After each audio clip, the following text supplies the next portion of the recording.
Imaginez-vous réveiller un jour et réaliser que toutes les décisions que vous avez prises, tous les sacrifices que vous avez faits pour ceux que vous aimez le plus, non seulement n'ont pas été reconnus, mais ont aussi été utilisés contre vous.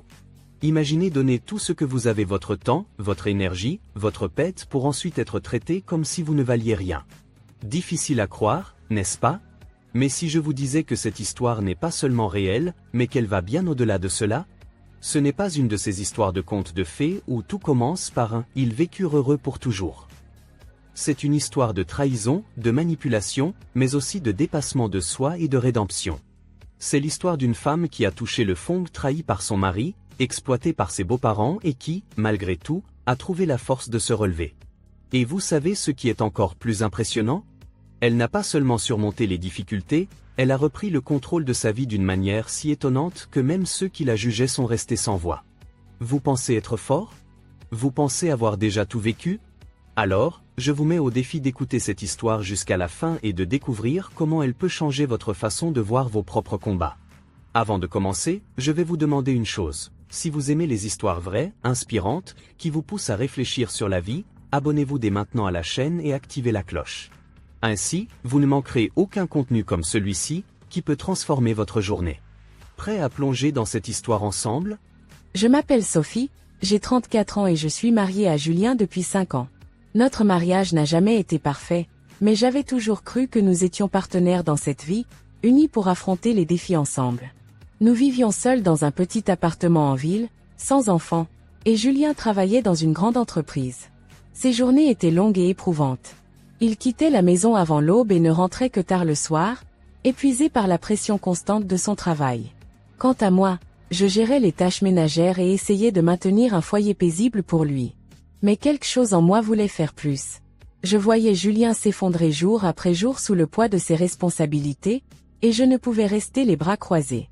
Un jour, en voyant Julien rentrer encore plus fatigué que d'habitude, je me suis décidée. Je dois trouver un moyen de l'aider, me suis-je dit. Je savais qu'il ne quitterait jamais son travail de lui-même, alors je devais trouver une solution. Avec un ordinateur portable que nous avions acheté il y a des années, j'ai commencé à chercher des opportunités de travail à domicile. Au début, je faisais de petits boulots en ligne, de la saisie de données, des tâches administratives simples. Les revenus n'étaient pas énormes, mais c'était un début. Julien n'y prêtait pas beaucoup d'attention. Pour lui, mes efforts étaient un passe-temps, une manière de m'occuper pendant qu'il travaillait. Mais je voyais plus loin. Je voulais non seulement alléger son fardeau financier, mais aussi prouver ma valeur, à lui et à moi-même. Je me suis inscrite à des cours en ligne pour apprendre la création et le montage vidéo. J'ai passé des heures à perfectionner mes compétences, souvent tard dans la nuit. Petit à petit, des clients ont commencé à me contacter, et mes revenus ont augmenté.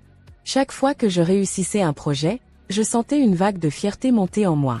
Pourtant, Julien restait distant. Un soir, alors qu'il était affalé sur le canapé, épuisé après une longue journée, je lui ai annoncé. « Julien, je veux parler de quelque chose d'important. » Il a levé un sourcil, à moitié endormi. « Quoi encore ?» J'ai réfléchi. « Je pourrais prendre en charge le loyer de l'appartement avec mes revenus. Ça te permettrait de souffler un peu, tu pourrais chercher un travail moins exigeant. » Il m'a regardé comme si je venais de dire quelque chose d'absurde. « Sophie, nos finances vont bien, grâce à mon salaire. Tu fais un peu d'argent, oui, mais ce n'est rien comparé à ce que je gagne. » Je me suis senti piqué, mais je n'ai rien dit. Il ne comprenait pas encore. Quelques semaines plus tard, voyant Julien toujours aussi accablé, j'ai insisté. « Julien, je suis sérieuse. Tu n'as pas besoin de continuer à te tuer au travail comme ça. Regarde, j'ai fait des économies grâce à mes revenus de montage vidéo, et en plus, j'ai commencé à investir. » « À investir? Tu plaisantes? » « Non, pas du tout. J'ai étudié le marché, et j'ai commencé à faire du trading sur le Forex. Je sais que c'est risqué, mais j'ai été prudente, et ça fonctionne. J'ai déjà doublé mes économies en quelques mois. Pour la première fois, Julien m'a regardé différemment, un mélange de surprise et de scepticisme. Finalement, après quelques discussions, il a accepté de quitter son emploi. Je me suis sentie soulagée. Enfin, Julien allait pouvoir se reposer et retrouver une vie plus équilibrée. Cependant, ce que je pensais être un nouveau départ pour nous deux a rapidement pris une tournure inattendue. Quelques semaines après avoir quitté son travail, Julien m'a proposé quelque chose d'étrange. Sophie, j'ai une idée. Et si on allait vivre avec mes parents? Pardon? Vivre avec tes parents? Pourquoi? Ils commencent à vieillir, et je veux m'occuper d'eux. Ce serait plus simple si on vivait tous ensemble. J'ai essayé de rester calme. Julien, avec ce que je gagne, on peut très bien vivre ici, rien que nous deux. Pourquoi changer ça? Mais il a insisté, me montrant même un prospectus d'un luxueux appartement en copropriété, où il voulait que nous déménagions avec ses parents. Regarde ça. C'est un bel endroit, spacieux, avec une vue magnifique. Oui, mais le loyer est exorbitant. 5 000 € par mois, Julien. C'est insensé. Mais tu gagnes bien ta vie, Sophie. On peut se le permettre, non? Je n'en croyais pas mes oreilles. Il parlait comme si mes revenus étaient un compte bancaire illimité, une source inépuisable. Après des jours de discussions tendues, j'ai fini par céder, à contre-cœur. Le déménagement dans ce nouvel appartement s'est déroulé rapidement. Ses parents, Marie et Jean, étaient ravis. Dès qu'ils ont posé les pieds dans le luxueux salon, ils n'ont cessé de s'extasier. « Julien, tu as vraiment réussi », disait Marie, un sourire éclatant sur le visage. « Nous sommes si fiers de toi. » Julien, mal à l'aise, a marmonné quelque chose d'incompréhensible. Je savais pourquoi.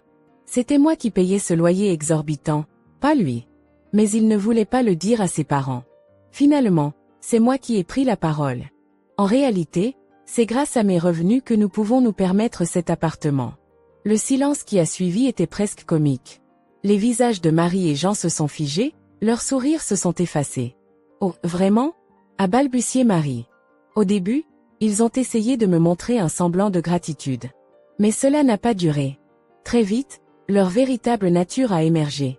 Ils ont commencé à me traiter comme une sorte de servante, exigeant des repas spécifiques, des courses inutiles et même des cadeaux extravagants. « Sophie, cette robe est jolie, mais j'aimerais une marque plus prestigieuse la prochaine fois, » disait Marie. « Tu peux m'acheter un nouveau club de golf ?»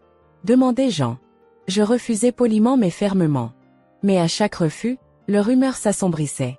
Peu à peu, leurs critiques ont commencé à fuser. Sophie est toujours sur son ordinateur. On ne sait même pas si elle travaille vraiment, disait-il à Julien. Elle n'est pas une vraie femme. Elle ne sait même pas cuisiner correctement.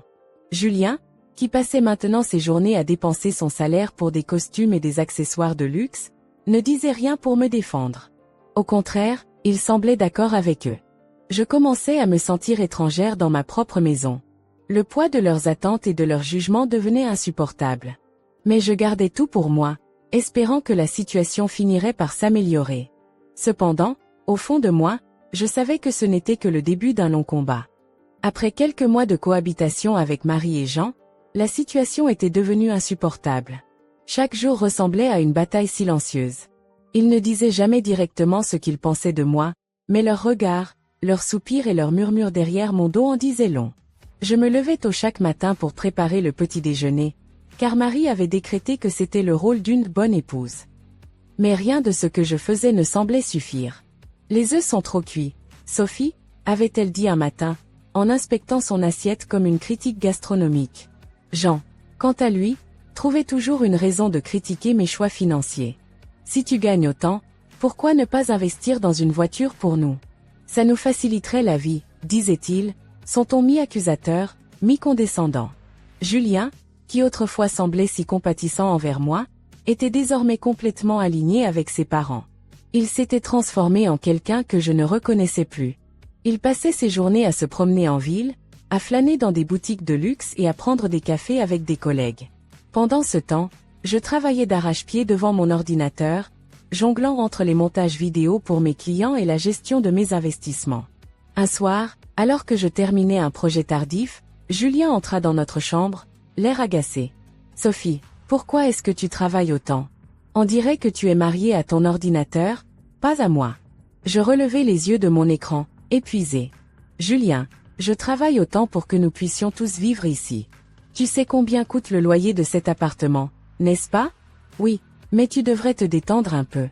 Une femme devrait prendre soin de son apparence. Regarde-toi. Tu ne te maquilles même plus. » Ces mots me frappèrent comme une claque. Était-ce vraiment Julien qui disait ça? Celui qui, autrefois, me soutenait dans tout ce que je faisais? « Julien, tu veux vraiment parler de ça? » Je passe mes journées à travailler pour subvenir aux besoins de ta famille, et toi, tout ce que tu trouves à me dire, c'est que je ne suis pas assez jolie? Il haussa les épaules, comme si mes paroles n'avaient aucune importance. Je dis juste que tu devrais faire un effort. Je me tue, incapable de croire ce que j'entendais. Ce soir-là, je restais éveillée bien après que Julien se soit endormi. Je réfléchissais à ma vie, à tout ce que j'avais sacrifié pour lui et à la façon dont il me traitait maintenant. Mais je n'étais pas encore prête à tout abandonner. Je voulais croire que les choses pouvaient changer. Quelques jours plus tard, la tension monta encore d'un cran. Un matin, alors que je travaillais dans le salon, Marie entra brusquement. Elle tenait une brochure dans les mains et me la tendit avec un sourire forcé. « Sophie, regarde ça. Il y a un spa dans le quartier qui propose des soins de luxe. Tu devrais y aller et te refaire une beauté. » Je pris la brochure, perplexe. « Merci, mais je n'ai pas vraiment le temps pour ça. J'ai beaucoup de travail. » Oh, voyons, Sophie. Une femme ne devrait jamais être trop occupée pour s'occuper d'elle-même. Regarde-moi, même à mon âge, je prends toujours soin de mon apparence. Je voulais lui répondre que je n'avais pas de mari ni d'enfant pour m'entretenir, mais je me retins. À la place, je lui rendis la brochure avec un sourire poli et retournai à mon travail. Mais ce simple échange me laissa un goût amer. Marie et Jean ne faisaient aucun effort pour comprendre ma réalité. À leurs yeux, je n'étais qu'une source d'argent et une présence qui ne répondait pas à leurs attentes. Puis vinrent les demandes extravagantes. Marie voulait une nouvelle garde-robe pour l'été. Jean voulait des clubs de golf haut de gamme. Julien, quant à lui, continuait à dépenser son salaire en vêtements et accessoires de marque, me laissant seul responsable des finances du foyer. Un soir, à bout de patience, je le confrontai. « Julien, ça ne peut plus continuer comme ça. Tes parents se comportent comme si nous avions un compte en banque illimité. Ils exigent des choses dont nous n'avons pas besoin, et toi, tu ne fais rien pour les arrêter. » Il haussa les épaules, l'air indifférent. « Ce sont mes parents, Sophie. Ils méritent qu'on prenne soin d'eux. Mais c'est moi qui paie tout, Julien. Et toi, tu dépenses ton argent pour des choses futiles, alors que tu pourrais au moins contribuer davantage. » Il me lança un regard glacial. « Si tu as un problème avec ça, tu peux toujours partir. » Ces mots me glacèrent. Était-ce une menace? Une invitation à quitter ma propre maison? Je me rendis compte, à ce moment-là, que Julien n'était plus l'homme que j'avais épousé. Quelques semaines plus tard, alors que je rentrais d'une promenade, je surpris une conversation entre Jean et Julien dans le salon.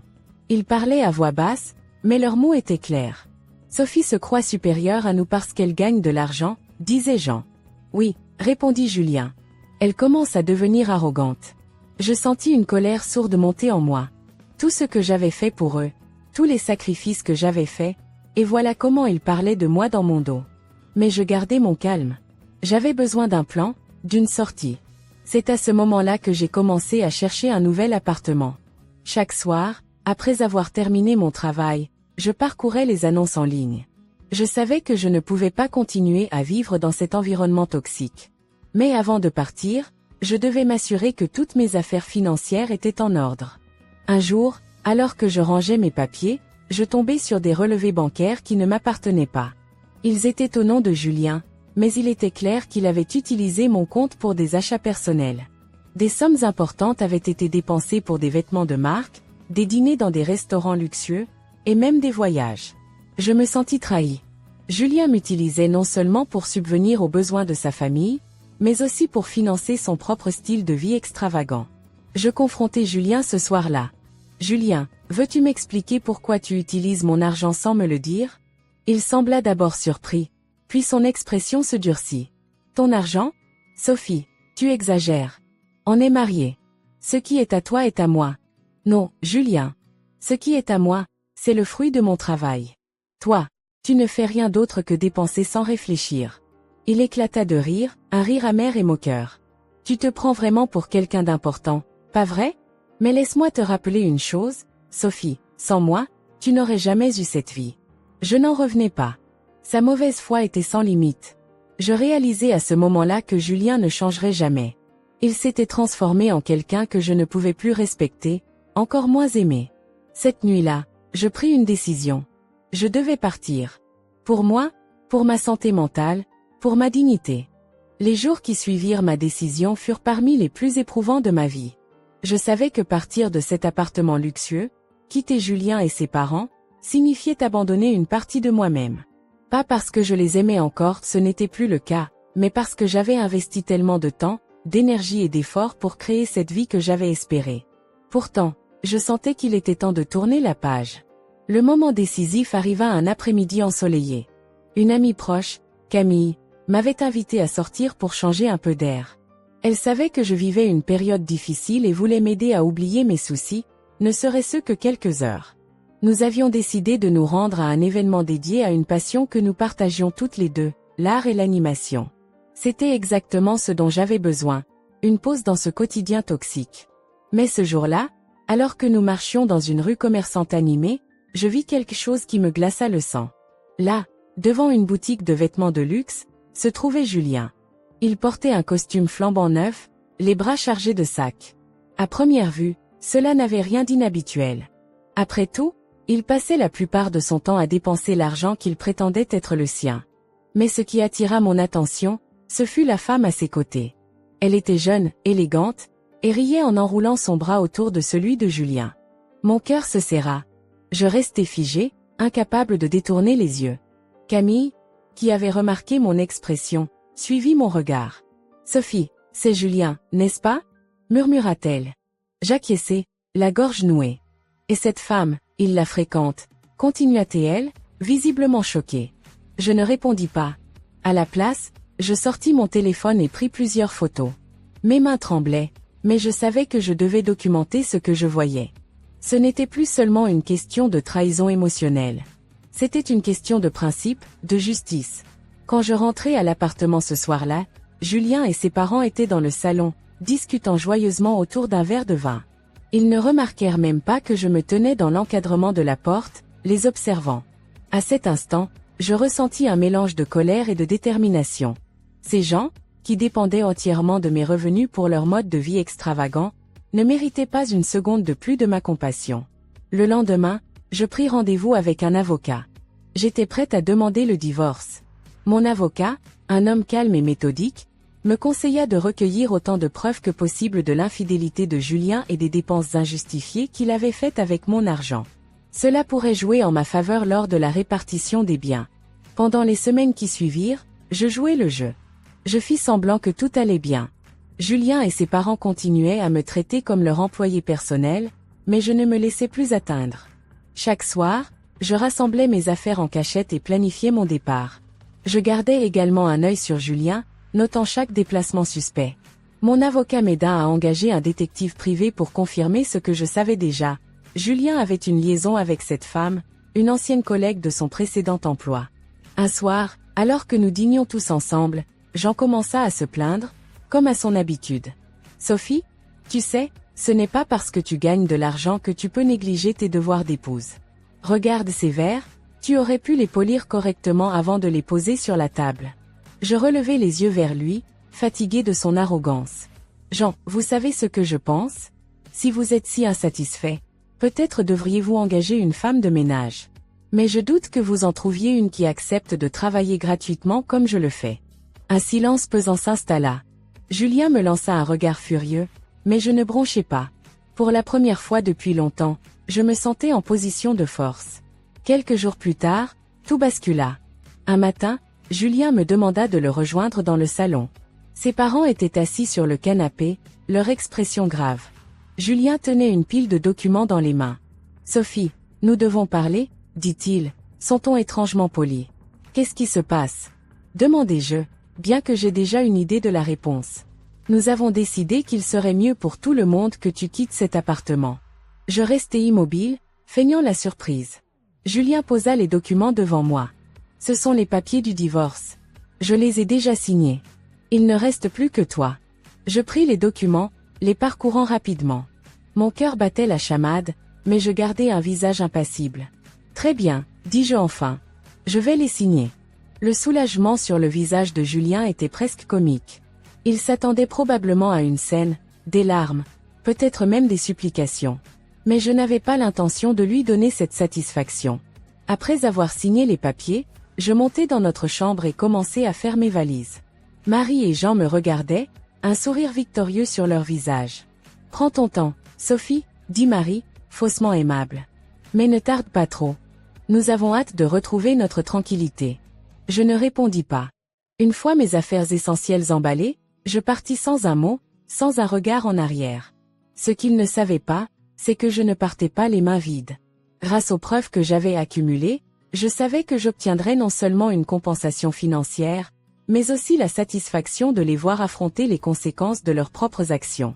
Je retournai chez mes parents pour un court moment, le temps de trouver un nouvel appartement. Pendant ce temps, mon avocat lança officiellement la procédure de divorce. Julien, convaincu qu'il s'en sortirait indemne, ignora les premières lettres de mon avocat. Ce ne fut que lorsqu'il reçut une convocation officielle qu'il réalisa que les choses devenaient sérieuses. Quand nous nous rencontrâmes pour la médiation, il avait perdu de sa superbe. Son visage était tendu, ses parents assis à ses côtés, l'air inquiet. Mon avocat posa les photos de Julien avec sa maîtresse sur la table, ainsi que les relevés bancaires prouvant ses dépenses inconsidérées. Julien blêmit. « Sophie, c'est un malentendu, balbutia-t-il. Je le regardai droit dans les yeux, ma voix calme mais ferme. « Julien, ce qui est un malentendu, c'est d'avoir cru que tu pouvais me manipuler et me traiter comme tu l'as fait. » La médiation fut rapide. Julien accepta de me verser une compensation financière significative pour éviter un procès public. Ses parents, quant à eux, semblaient sur le point de s'évanouir en réalisant qu'ils allaient devoir réduire leur train de vie. Quelques semaines après la finalisation du divorce, j'emménageai dans un nouvel appartement. Petit, modeste, mais le mien. Pour la première fois depuis des années, je me sentais libre. Le premier matin dans mon nouvel appartement était silencieux. Pas de voix criarde de Marie qui exigeait son café, pas de remarques passives-agressives de Jean, et surtout, pas de Julien qui me regardait avec ce mélange de mépris et de condescendance. Je me suis réveillée tôt, le soleil filtrant à travers les rideaux encore temporairement installés, et pour la première fois depuis longtemps, j'ai respiré profondément. L'air était léger, chargé d'une liberté nouvelle que je n'avais pas ressentie depuis des années. Mon appartement était modeste, loin du luxe de l'immense copropriété où j'avais vécu auparavant. Mais il était à moi. Chaque centimètre carré représentait ma résilience, mon travail acharné et ma volonté de reconstruire une vie qui m'appartenait entièrement. J'avais encore beaucoup de choses à gérer. La procédure de divorce était derrière moi, mais ses effets résonnaient encore dans ma vie quotidienne. Julien avait fini par signer un accord de compensation financière qui me permettrait de vivre confortablement, mais cela ne suffisait pas à effacer toutes les blessures qu'il m'avait infligées. J'étais déterminée à ne pas laisser ces cicatrices définir mon avenir. Alors, je me suis replongée dans mon travail. Mes clients étaient toujours là, fidèles et reconnaissants pour mes services. Je pris également le temps de réorganiser mes investissements. Pendant les derniers mois de mon mariage, j'avais laissé Julien et ses parents détourner mon attention de mes finances. Maintenant, j'étais de retour aux commandes, plus déterminée que jamais à faire fructifier ce que j'avais construit. Un jour, alors que je vérifiais les résultats de mes placements, je reçus un appel inattendu. Le numéro n'était pas enregistré, mais quelque chose me poussa à répondre. « Allô ?» dis-je, un peu méfiante. « Sophie, c'est moi. » Ma main se crispa autour du téléphone. C'était Julien. Sa voix avait perdu sa confiance habituelle, remplacée par une note de nervosité que je n'avais jamais entendue auparavant. « Julien, pourquoi tu m'appelles ? Tout a déjà été réglé entre nous. » Il y eut un silence au bout du fil avant qu'il ne prenne la parole. « Sophie, j'ai besoin d'aide. » Ces mots me laissèrent sans voix. Lui, Julien, l'homme qui avait passé des années à me diminuer et à me rabaisser, venait maintenant demander mon aide. Je restai calme, mais ma curiosité prit le dessus. « Quelle sorte d'aide, Julien ?» Il prit une profonde inspiration avant de parler. « J'ai tout perdu. » Je fronçai les sourcils, ne comprenant pas immédiatement ce qu'il voulait dire. « Perdu quoi ? Sois clair. »« L'argent. Tout l'argent que j'avais. J'ai essayé d'investir, comme toi, mais j'ai fait des erreurs. J'ai emprunté pour couvrir les pertes, et maintenant je suis endetté. » Je fermai les yeux, prenant un moment pour digérer ces mots. Je n'étais pas surprise. Julien n'avait jamais pris le temps d'apprendre quoi que ce soit sur les investissements. Il pensait que gagner de l'argent était aussi simple que de placer quelques chiffres dans un système et de regarder les résultats arriver. Mais la réalité était bien différente. « Sophie, reprit-il, je sais que je t'ai maltraitée, et je suis désolée. Mais s'il te plaît, aide-moi à m'en sortir. Un rire amer s'échappa de mes lèvres avant que je ne puisse le retenir. Julien, tu veux vraiment que je t'aide, après tout ce que tu m'as fait? Tu as pris mon argent, tu m'as menti, tu m'as humilié, et maintenant que tu es en difficulté, tu viens vers moi? Il ne répondit pas immédiatement. Puis il murmura. Je n'ai personne d'autre à qui demander. Ces mots auraient pu me toucher autrefois. Mais plus maintenant. Je n'étais plus la femme naïve et soumise que Julien avait connue. J'avais appris à me protéger, à dire non. Julien, écoute-moi bien.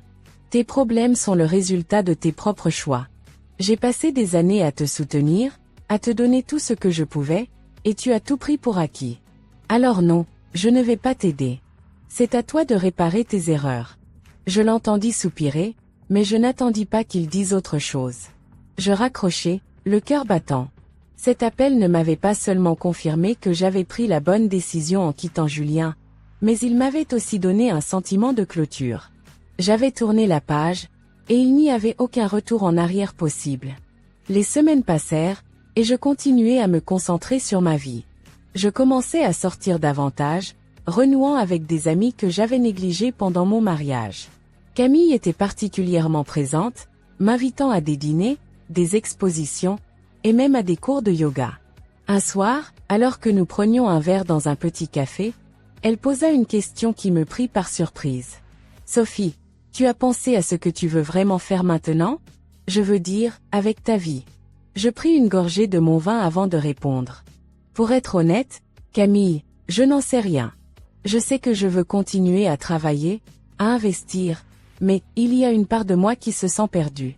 Comme si j'avais passé tellement de temps à survivre que j'ai oublié comment vivre.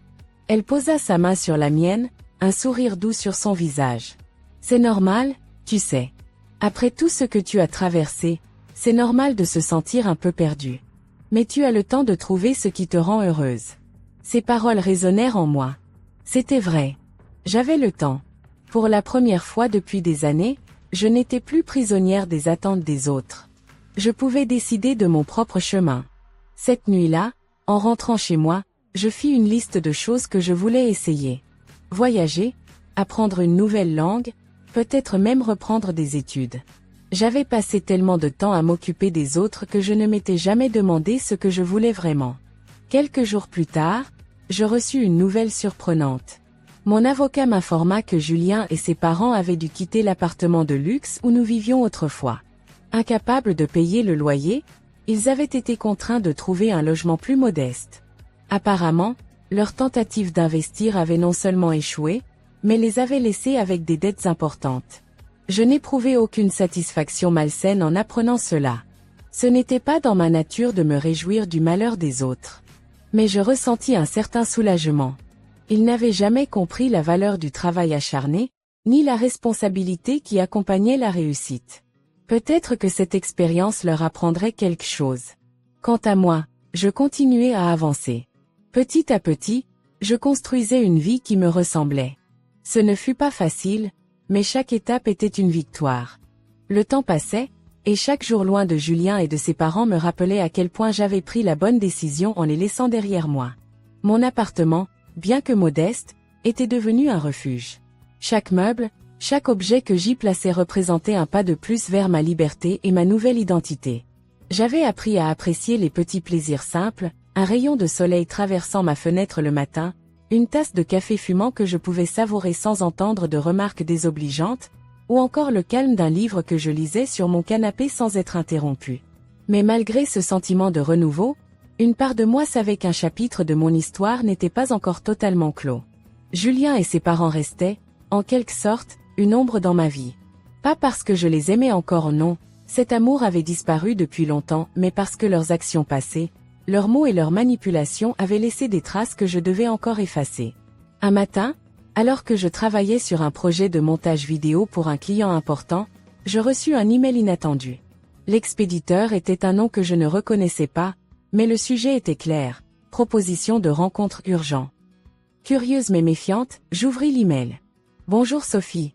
Je m'excuse de vous écrire sans prévenir. Mon nom est Élise, et je travaille pour une entreprise où Julien, votre ex-mari, a récemment été embauché. Je sais que ce message peut sembler étrange, mais j'ai appris certaines choses au sujet de Julien qui pourraient vous intéresser. Pouvez-vous me rencontrer pour en discuter? Je pense que cela pourrait vous aider à tourner la page définitivement. Cordialement. Élise. Je restais figée devant mon écran, relisant plusieurs fois le message. Que voulait cette femme, et pourquoi pensait-elle que ce qu'elle avait à dire m'intéresserait? Julien faisait désormais partie de mon passé, et je n'avais aucune envie de rouvrir cette blessure. Mais quelque chose dans son ton, presque urgent, m'intriguait. Finalement, je répondis. Bonjour Élise. Je suis surprise par votre message. Pouvez-vous m'en dire un peu plus avant que je décide si une rencontre est nécessaire? Merci. Sophie. Quelques heures plus tard, Élise répondit. Bonjour Sophie. Je comprends vos hésitations. Julien a mentionné plusieurs fois votre nom au travail, et il semble qu'il essaie de vous impliquer, d'une manière ou d'une autre, dans ses projets personnels. Je ne veux pas en dire trop par email, mais je pense que vous méritez de savoir ce qu'il raconte à votre sujet. Pouvez-vous me retrouver au café Le Jardin demain à 14 heures? Cela ne prendra pas longtemps. Cordialement. Élise.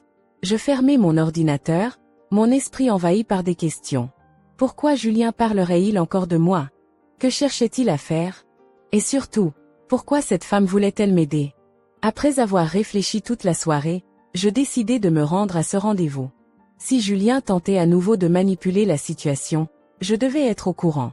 Le lendemain, j'arrivai au café de Le Jardin quelques minutes avant l'heure prévue. Le lieu était charmant, avec des plantes suspendues au plafond et des tables en bois rustique. Élise était déjà là, assise à une table près de la fenêtre. Elle leva les yeux en me voyant et me fit un signe de la main. « Sophie ?» demanda-t-elle en se levant pour me saluer. « Oui, c'est moi. Et vous êtes Élise, je suppose ?»« Exactement.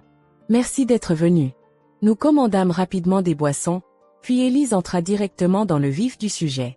Je travaille avec Julien depuis quelques mois, et au début, il semblait normal. Poli, professionnel, rien de particulier. Mais ces dernières semaines, il a commencé à parler de vous. Beaucoup. Je fronçai les sourcils. Que veut-il?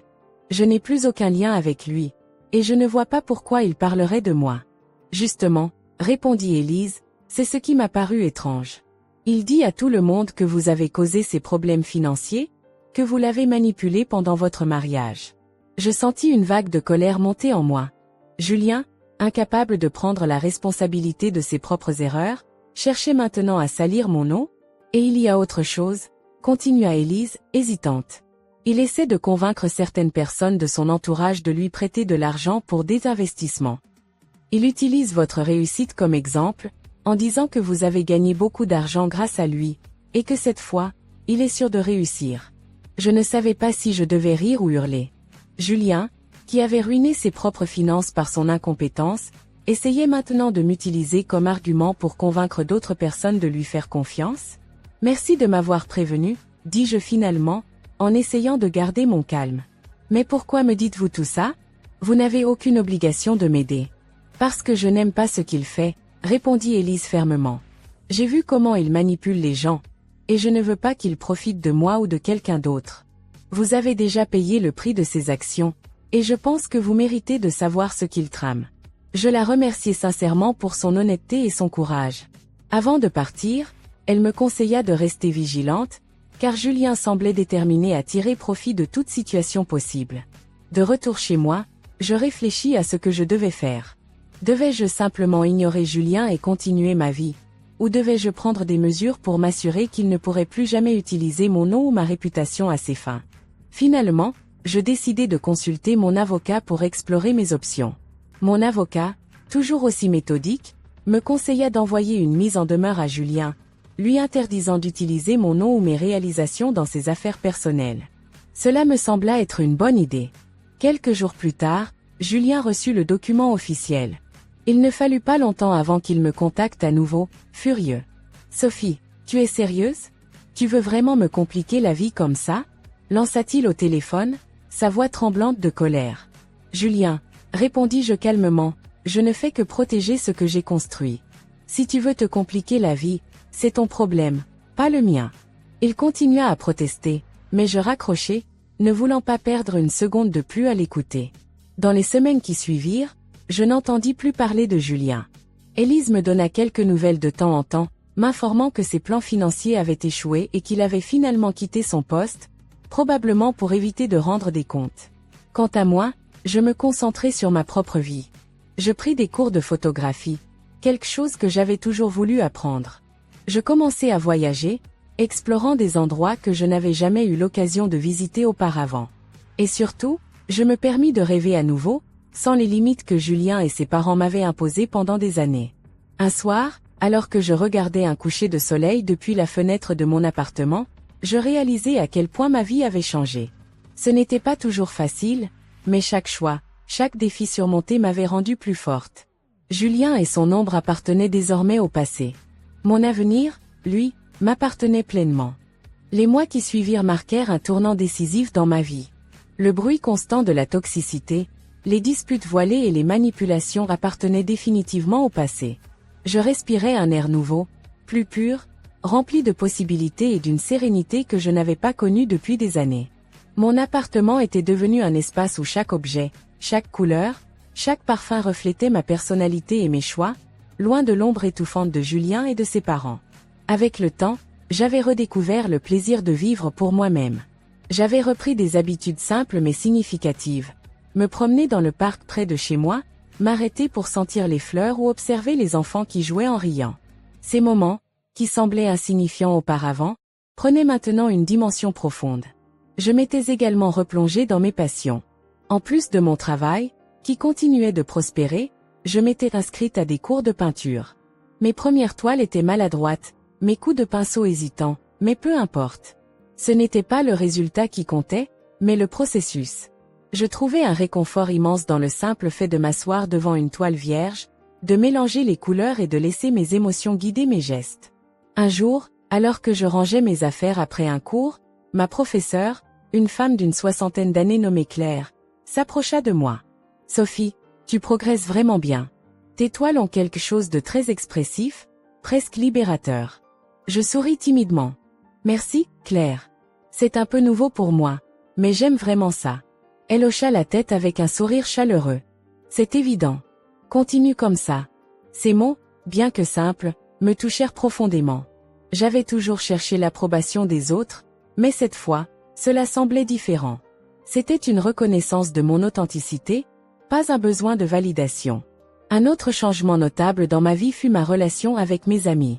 Pendant mon mariage, j'avais peu à peu perdu contact avec beaucoup d'entre eux, soit parce que Julien désapprouvait mes sorties, soit parce que j'étais trop épuisée émotionnellement pour faire des efforts. Maintenant, je faisais tout pour réparer ces liens. Camille, bien sûr, était toujours à mes côtés, mais d'autres amis revenaient lentement dans ma vie. Un soir, Camille m'invita à une petite fête chez elle. Ce n'était rien de grandiose, juste un rassemblement intime de quelques amis proches. En entrant dans son appartement, rempli de rires et de discussions animées, je ressentis une bouffée de chaleur humaine. J'avais oublié à quel point ces moments simples pouvaient être précieux. Au cours de la soirée, je discutais avec un homme que Camille m'avait présenté, Marc. Il était photographe et avait voyagé dans le monde entier pour capturer des images saisissantes de paysages et de cultures.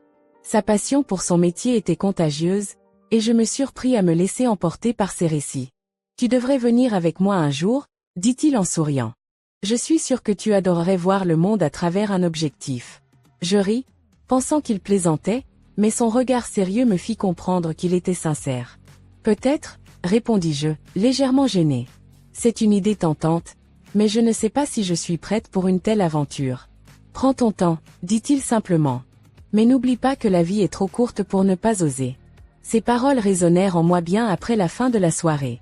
Était-ce le moment de sortir encore plus de ma zone de confort, d'élargir mes horizons? L'idée d'un voyage, d'une aventure, commença à germer dans mon esprit. Quelques semaines plus tard, j'avais pris ma décision. Avec mes économies et les revenus de mes investissements, je pouvais me permettre de prendre du temps pour moi, pour explorer le monde et découvrir de nouvelles cultures.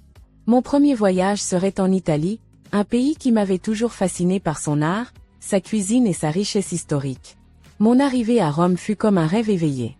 Les rues pavées, les bâtiments anciens, l'odeur du café fraîchement moulu qui flottait dans l'air, tout cela semblait irréel. Je passais mes journées à me perdre dans les ruelles, à visiter des musées, à goûter des plats locaux. Chaque instant était une découverte, un émerveillement. Un après-midi, alors que je visitais la Villa Borghese, je m'arrêtai devant une sculpture qui me laissa sans voix. Elle représentait une femme se libérant de chaînes invisibles, son expression mêlant douleur et triomphe. Je restai là, immobile, sentant une connexion inexplicable avec cette œuvre. Impressionnant, n'est-ce pas? Je sursautai légèrement, surprise par la voix d'un homme à mes côtés. Il semblait un peu plus âgé que moi, avec des cheveux poivre et sel et un sourire bienveillant. Oui, répondis-je, encore captivé par la sculpture. C'est puissant. Elle représente la résilience, expliqua-t-il. La capacité de se libérer, peu importe à quel point les chaînes peuvent sembler solides. Ces mots me frappèrent profondément. Nous discutâmes un moment, partageant nos impressions sur l'art et la vie. Il s'appelait Alessandro, un écrivain italien qui visitait la villa pour trouver de l'inspiration pour son prochain roman. Notre conversation fut brève, mais elle resta gravée dans ma mémoire. Les semaines passèrent, et mon voyage en Italie se transforma en une série de moments inoubliables. Mais au-delà des paysages et des rencontres, c'est ce que ce voyage représentait qui était le plus important pour moi. C'était une déclaration d'indépendance, une affirmation que j'étais libre de vivre ma vie selon mes propres termes. Lorsque je rentrai chez moi, je me sentis transformé. J'avais vu le monde sous un nouveau jour, et cela m'avait donné une perspective différente sur ma propre vie. J'étais plus déterminé que jamais à poursuivre mes rêves, à m'entourer de personnes positives et à laisser derrière moi tout ce qui ne me servait plus. Un soir, alors que je peignais dans mon salon, je reçus un message de Camille. « Je suis tellement fière de toi, Sophie. Tu mérites tout ce bonheur. » Je souris, ému par ces mots. Oui, je méritais ce bonheur. Après tout ce que j'avais traversé, après toutes les batailles que j'avais menées, j'avais enfin trouvé la paix. Et cette paix, je savais que je ne la laisserais jamais me quitter à nouveau. Les jours qui suivirent mon retour d'Italie furent marqués par une douce stabilité. Je me sentais chez moi dans ma nouvelle vie, libre de toute contrainte, entouré de paix et de choix conscients. Chaque matin, en ouvrant les yeux, je me sentais reconnaissante.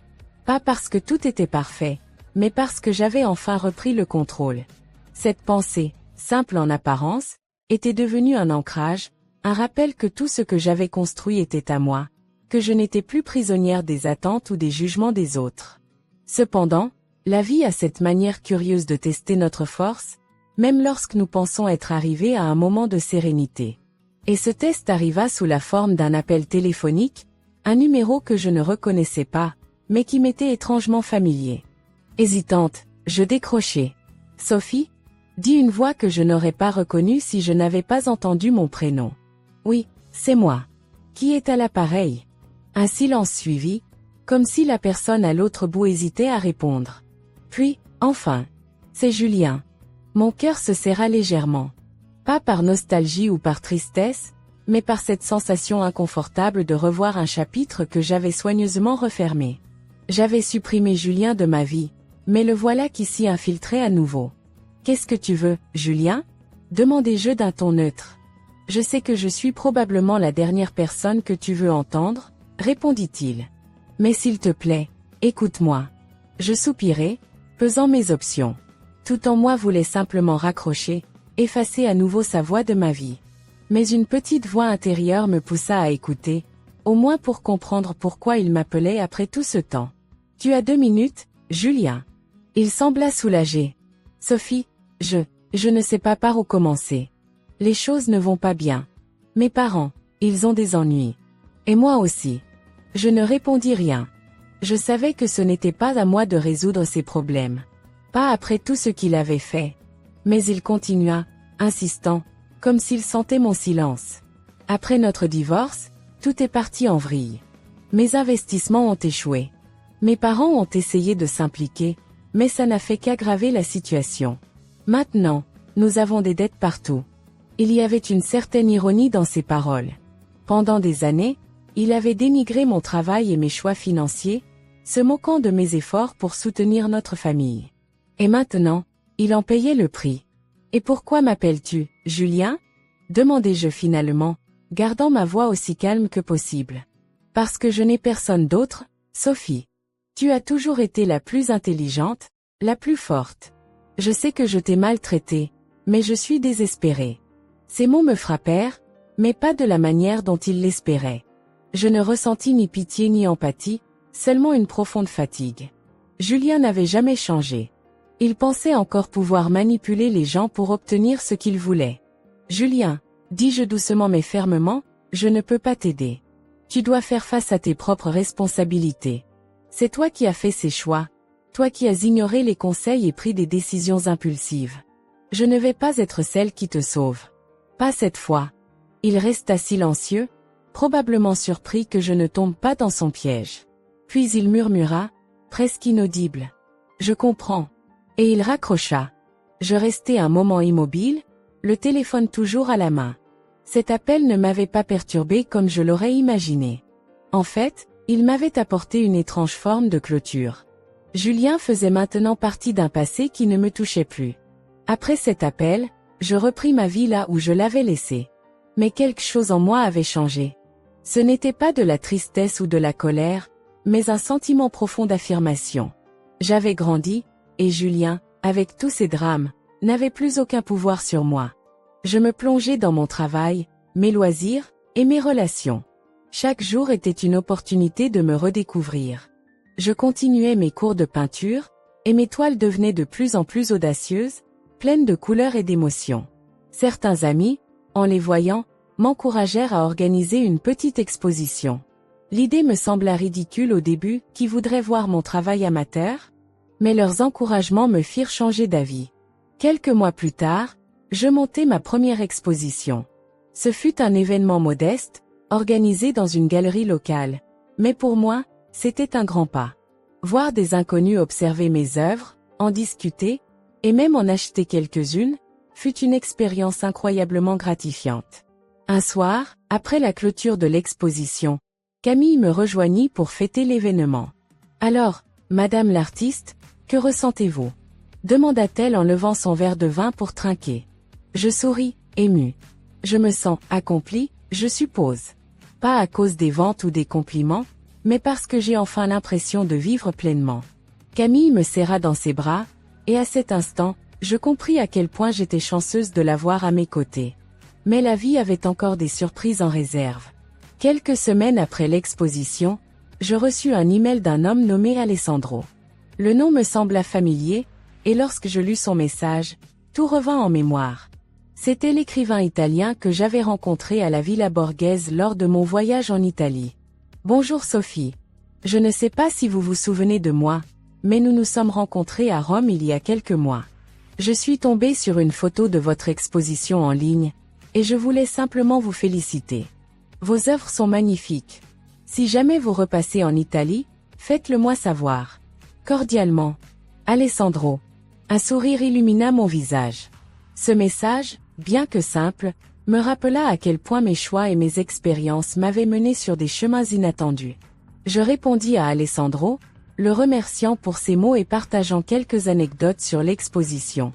Nos échanges devinrent plus réguliers, et petit à petit, une amitié se développa. Alessandro, avec sa passion pour l'art et sa vision poétique de la vie, devint une source d'inspiration pour moi. Un jour, il me proposa de collaborer sur un projet. Il écrivait un livre sur la résilience et voulait inclure des illustrations pour accompagner ses textes. L'idée me séduisit immédiatement, et nous commençâmes à travailler ensemble, même à distance. Ce projet, bien qu'exigeant, fut l'un des plus enrichissants de ma vie. En travaillant avec Alessandro, je réalisais à quel point j'étais venue loin. J'étais passée de femme invisible, prisonnière des attentes des autres, à une personne forte, indépendante et pleinement épanouie. Chaque choix que j'avais fait, chaque obstacle que j'avais surmonté, m'avait mené là où j'étais aujourd'hui. Et pour cela, je ne pouvais que me sentir profondément reconnaissante. Cette histoire que vous venez de suivre est bien plus qu'un simple récit de transformation personnelle. Elle est un témoignage poignant de la résilience humaine, de la puissance de la foi en soi et du courage qu'il faut pour se libérer de situations qui ne nous servent plus. À travers le parcours de Sophie, nous avons vu une femme confrontée à l'adversité, manipulée par ceux qu'elle aimait et exploitée dans un mariage et un environnement toxique. Et pourtant, au lieu de sombrer dans le désespoir ou de continuer à vivre enchaînée à ses relations destructrices, Sophie a choisi de se battre.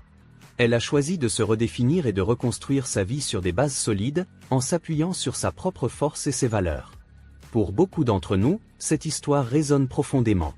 Peut-être que certains d'entre vous, en écoutant cette narration, se sont reconnus dans les épreuves traversées par Sophie. Peut-être avez-vous ressenti la douleur d'être incompris, exploité ou trahi par des personnes que vous pensiez être des alliés. Peut-être êtes-vous encore prisonnier d'une situation qui vous semble insurmontable, avec des chaînes invisibles qui vous retiennent.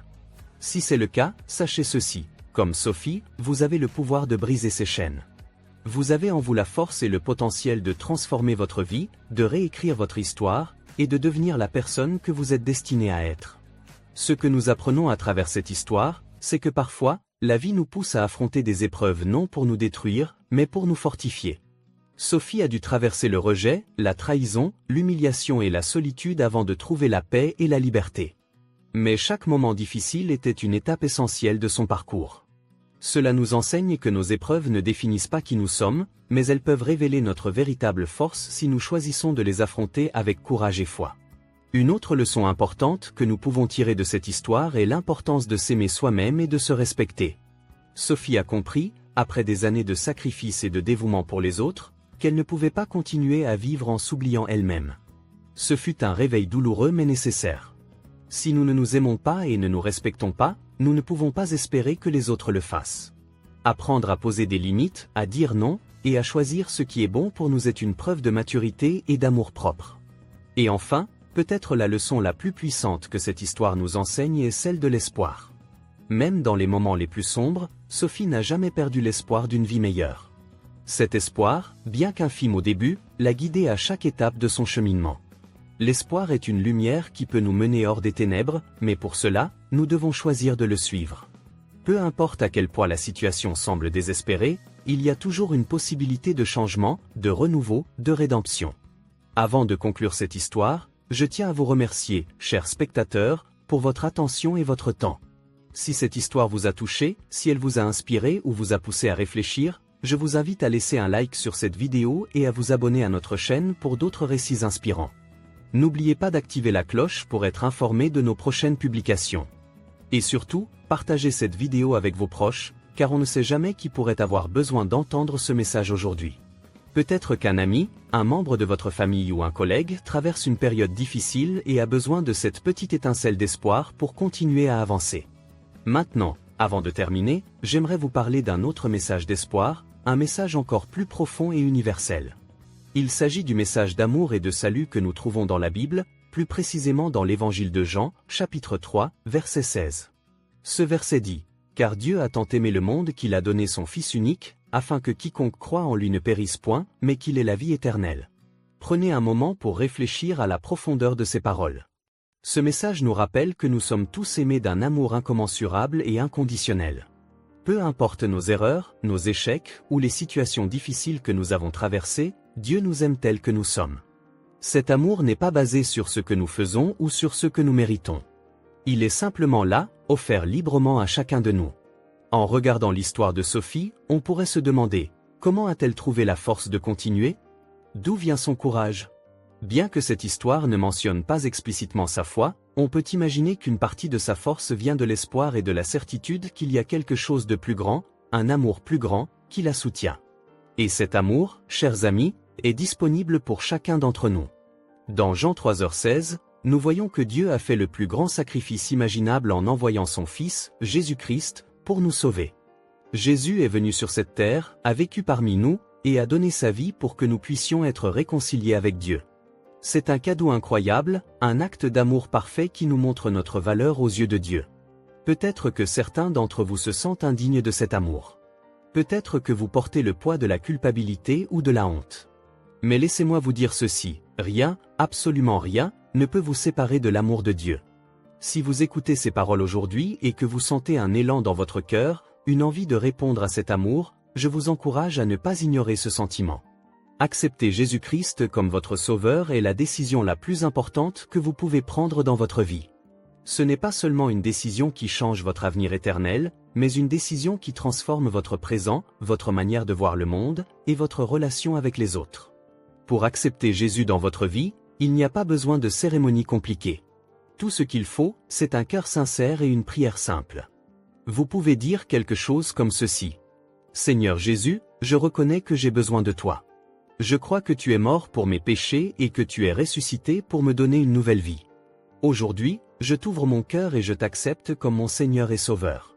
Merci pour ton amour, pour ton pardon et pour la vie éternelle que tu m'offres. Conduis-moi et guide-moi à partir de maintenant. Amen. Si vous avez fait cette prière, félicitations. Vous avez pris une décision qui changera votre vie de manière incroyable.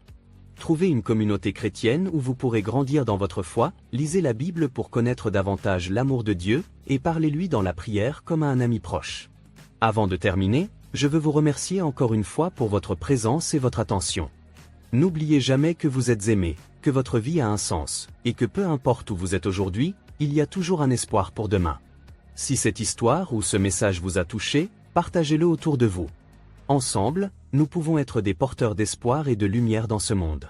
Que Dieu vous bénisse abondamment, et à très bientôt pour une nouvelle histoire inspirante sur notre chaîne. Merci et prenez soin de vous.